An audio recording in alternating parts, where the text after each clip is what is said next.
গত ভিডিওতে বলেছিলাম বাড়িতে রেনোভেশনের কাজ চলছে বলে ডেজি মিকাকে ক্রেশে রেখে দিয়ে আসতে হয়েছিল। আজকে ওদের নিয়ে আসার পালা, আজকে তাই ওদেরকে নিয়ে এসেছি। ফিরে আসার পর ডেজি মিকা কী কী করছে তা দেখাবো, আর দেখাবো একটা নতুন ইউনিক রেসিপি। আপনারা তাহলে সঙ্গে থাকুন আর এনজয় করতে থাকুন ডেজি মিকার দুষ্টুমি। নমস্কার, আমি শিপ্রা, বাঙালির রোজ নামচার একটি নতুন ব্লগে আপনাদের স্বাগত। ওরা যখন ছিল না, ঘরটা ভীষণ খালি খালি লাগছিল। আজকে ওরা এসছে, ঘরটা আবার ভরে উঠেছে। ওদেরকে দেখে সত্যি মনে যেন শান্তি পাওয়া গেল। ঘরে ঢোকা মাত্রই ওরা ঘরের কোনায় কোনায় ভালো করে দেখে নিচ্ছে যে ওরা যেরকম ছেড়ে রেখে গেছিল ঘরটাকে ঠিক সেরকম আছে কি না। এই যে চলো চলো চলো চলো, মজা পেয়ে গেছে। কোথায় এসেছো, কোথায় এসেছো? ও সব জায়গা দেখে নিচ্ছে ওরা।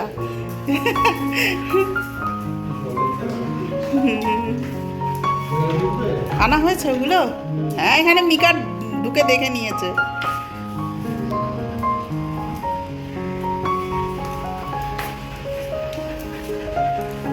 কই কই কই মিকু? ছোট্ট অবস্থাতে যখন ওরা আমাদের বাড়িতে প্রথম আসে, তখন এতটাও ভাবতে পারিনি যে ওরা আমাদের জীবনের সঙ্গে এতটাই ওতপ্রোতভাবে জড়িয়ে যাবে। ওদের দুষ্টুমি, ওদের খুনসুটি, হাজার দুঃখ কষ্টের মধ্যেও যেন ঠোঁটের কোণায় ঠিক হাসি জাগিয়ে তোলে। কখন যে ওরা আমাদের মনের মণিকোঠায় জায়গা করে নিয়েছে তা আমরা বুঝতেও পারিনি। তাই তো কোনো কারণবশত যদি ওদের থেকে আমাদের কিছুদিনের জন্য দূরে থাকতে হয়, আমাদের মনটা ভীষণ ভারাক্রান্ত হয়ে ওঠে। ওদের যখন আদর করি তখন সেটাও যেমন বোঝে, আবার যখন খুব রেগে গিয়ে বকাবকি করি সেটাও ঠিক তেমনভাবেই বোঝে। আর যখন বকাবকি করি ওরা তখন ঠিক আমার থেকে দূরেই থাকে, আমার সামনেও আসতে চায় না। জানে মা এখন রেগে গেছে, সামনে গেলেই বকা খাবো, ওই জন্য ধারে কাছেও আসতে চায় না। ভিডিওটি যদি ভালো লেগে থাকে তাহলে একটা লাইক দিয়ে দেবেন। হাঁপিয়ে গেছো তোমরা? মিকা, ওলে বাবালে মিকা, ডেজি তো শুয়েই পড়লো, মাথা ফেলে শুয়ে পড়েছে ডেজি। মিকু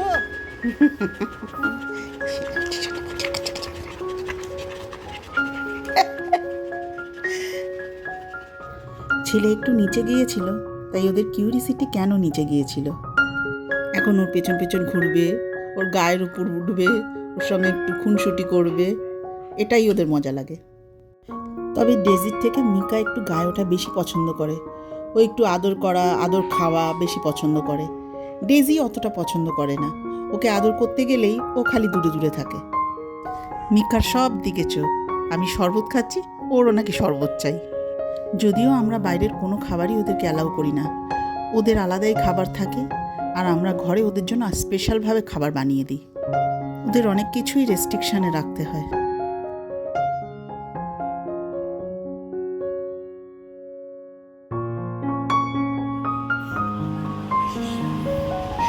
এটা কি হচ্ছে মিকা? মিকা মিকা কি হচ্ছে এটা? কি করছো তুমি? আমার মুখে চেটে দিলি? হ্যাঁ, আমার মুখে চেটে দিলি। এখানে লঙ্কা, এগুলো আমি তোর জন্য সবজি কাটতে পারছি না বাবা, কাটতে যে তুই কি করছিস? চলো চলো চলো।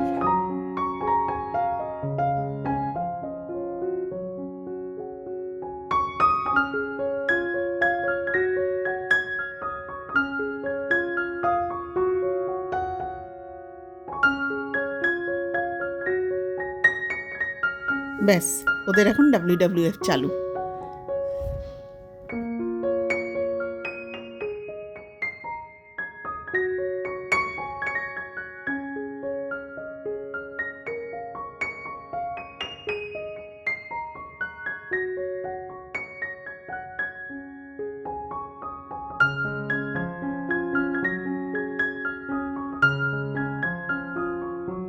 মারপিট করতে করতে যখন দুজনেই হাঁপিয়ে যাবে, তখন দুজন দুদিকে গিয়ে ছিটকে শুয়ে থাকবে। এটা কার ল্যাজ? এই যে এটা কার ল্যাজ? এটা কার ল্যাজ? এত সুন্দর কার ল্যাজ? কার এটা? এটা ডেজি তোমার ল্যাজ? শোনা বাচ্চা। চলুন এই ফাঁকে রান্নাটা সেরে নেওয়া যাক। আজকের রেসিপি হলো পটলের কড়াই পাতুরি। কড়াইতে পরিমাণ মতন তেল দিয়ে তেলটা গরম হতে দিয়েছি। পটলগুলোকে খোসা ছাড়িয়ে ছোট ছোট পিস করে তারপরে নুন হলুদ মাখিয়ে রেখে দিয়েছি। তেল গরম হয়ে গেছে, এবার এর মধ্যে পটলগুলোকে ছেড়ে লাল লাল করে ভেজে তুলব। রেসিপিটি ট্রাই করার পর কমেন্ট করে জানাবেন কেমন লাগলো। ছোটবেলা থেকে দেখে এসেছি মাকে শীত গ্রীষ্ম বর্ষা 12 মাসই শিলনোড়ায় মশলা মেটে রান্না করতে। তখন ভাবতাম এত কষ্ট করে মা রান্না করে কিভাবে তা পারে, কিভাবে করে উঠতে পারে। এখন সেটা বুঝতে পারি যে রান্না করাটাও একটা আর্ট, একটা প্যাশন। যার ভালো লাগবে বা রান্না করাটাকে ভালোবাসবে সে যে কোনো পরিস্থিতিতেই রান্না করবে। আমার মায়ের এত বয়স হয়ে গেছে, এখনও সে শিলে বেটে রান্না করে। কিছুতে বললেও মিক্সি ব্যবহার করবে না।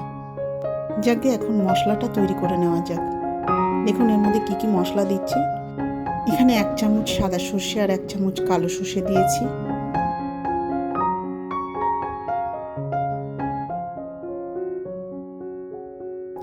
চার 5টা রসুনের কোয়া আর 3টে কাঁচা লঙ্কা দিয়েছি। 1 চা চামচ জিরের গুঁড়ো,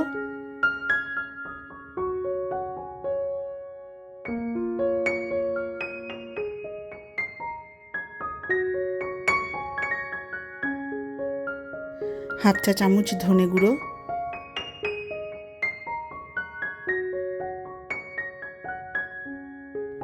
আর হাফ চা চামচ লঙ্কার গুঁড়ো।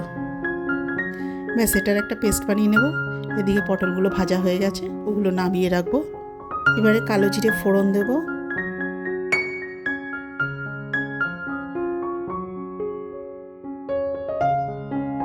দিয়ে আলুগুলো তেলের মধ্যে ছেড়ে দেবো।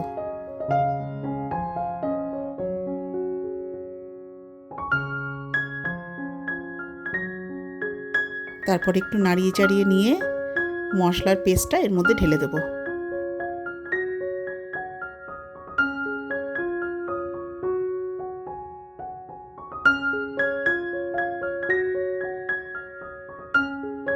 মশলাটা সেরকমভাবে কষাবো না, এর মধ্যে ভাজা পটলগুলোকে এবার দিয়ে দেব।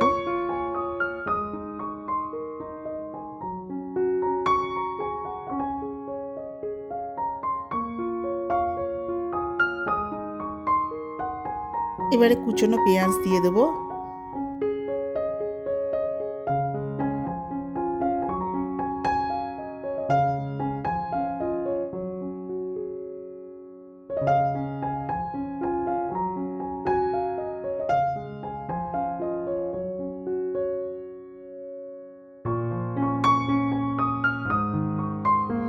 সামান্য আদা বাটা দেব।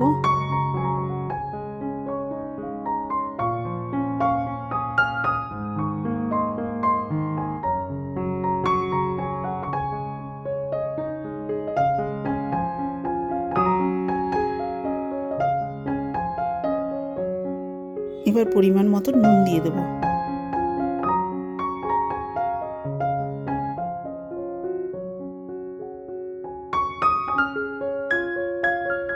আর সামান্য একটু চিনি দিয়ে দেব।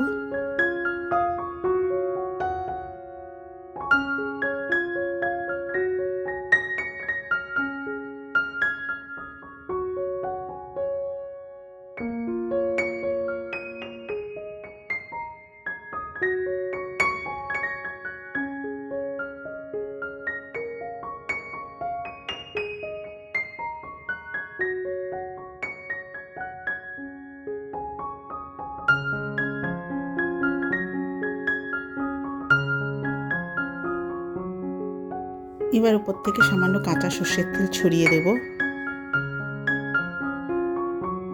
তারপর ঢাকা দিয়ে মিডিয়াম আঁচে আস্তে আস্তে হতে দেব। ভিডিওটি যদি খুব ভালো লেগে থাকে তাহলে সাবস্ক্রাইব করে সঙ্গে থাকবেন, সঙ্গে বেল আইকনটা প্রেস করে দেবেন নতুন ভিডিওর আপডেট পাওয়ার জন্য। ব্যাস পটলের কড়াই পাতুরি রেডি। আজ তবে এই পর্যন্ত। দেখা হবে নেক্সট ভিডিওতে নতুন একটি ভ্লগ নিয়ে।